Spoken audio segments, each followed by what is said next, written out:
Alright, what is going on, guys? Got a breakdown for UFC Vegas 71, I believe it is. Jan versus Marab. This one's on the prelims at Bantamweight. Two veterans. We got Davey Grant taking on Raphael Assunção. About even on reach. Davey Grant's going to have a three. He's going to be 3 inches taller.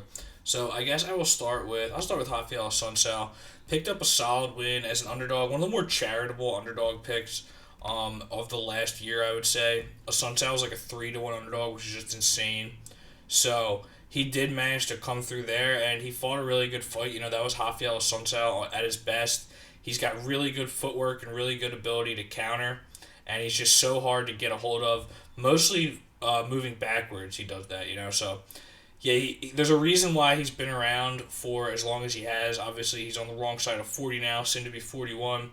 But when he is at his best, he is just so hard to get a hold of, and he might get outstruck on volume in the round, but when he returns two or three counter rights, those end up being the most significant strikes of the fight. And he will also mix in his grappling at opportune times when the fight calls for it. He did end up doing that against Victor Henry.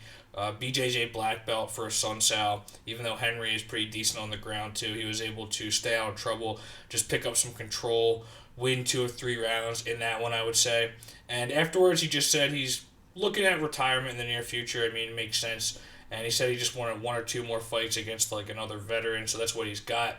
But people were counting him out before that fight. I think they'll be counting him out here for similar reasons because he lost four in a row, including that vicious knockout against Ricky Simone, who isn't really a knockout guy, just right hook, dropped him. He was out pretty bad. But he did get knocked out by Cody Garbrandt too with that crazy counter right hook, slip and rip. Those were one of the better knockouts of the year in 2020 for sure. And also Corey Sandhagen. If you want to watch a fight where I think Davey Grant's path to victory would be Corey Sandhagen stayed in his face. Sandhagen has really good movement himself too. It's not like Davey Grant doesn't have good movement, but Sandhagen's movement is very, very good, up there with the Sun Sal's. And yeah, he stayed in his face, worked in some grappling, primarily in the second round. Sandhagen was winning the grappling exchanges, but mostly staying in his face, taking away that mobility with his lead leg and just mixing it up. And a Sunsao didn't look, or he wasn't able to get in the rhythm that he usually excels at. So that's worth keeping in mind. But yeah, again, the resume is solid for Raphael Sunsao. Another fight, if you want to see him at his best, watch against Rob Font. Font just couldn't get a hold of him at all.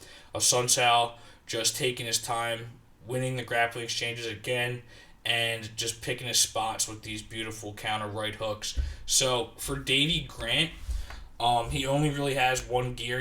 Definitely one of the funner fighters on the roster. Got to be like the best 14-6 fighter of all time. But yeah, he just has one gear. Like I was saying, he just is pure violence. He mixes up his striking very, very, very well with kicks and punches. Goes to the body, head, and the legs. And he will work in some spinning stuff, though he probably shouldn't because he's getting older himself. He's 37.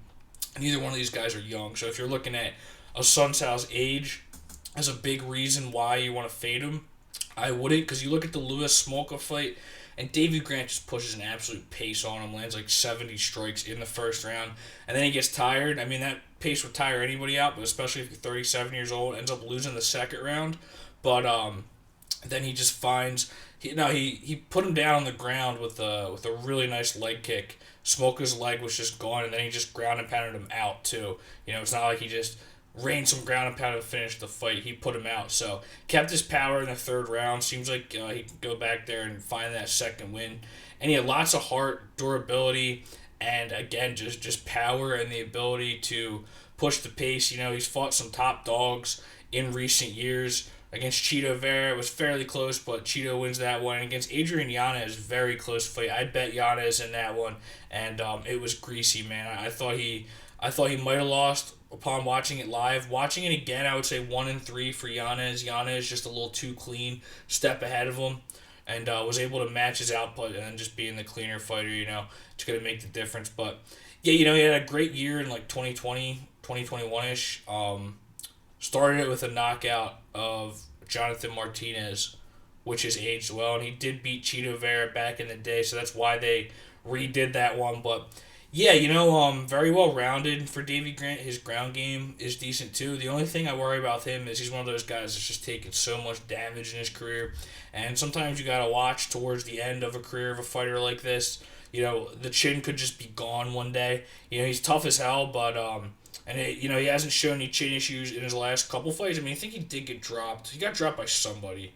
He got dropped by Smolka, maybe, or maybe no. He got dropped by Martinez at the end of the first round. He has been dropped, and in a lot of these fights, he just takes so much damage. You just gotta worry about that a little bit.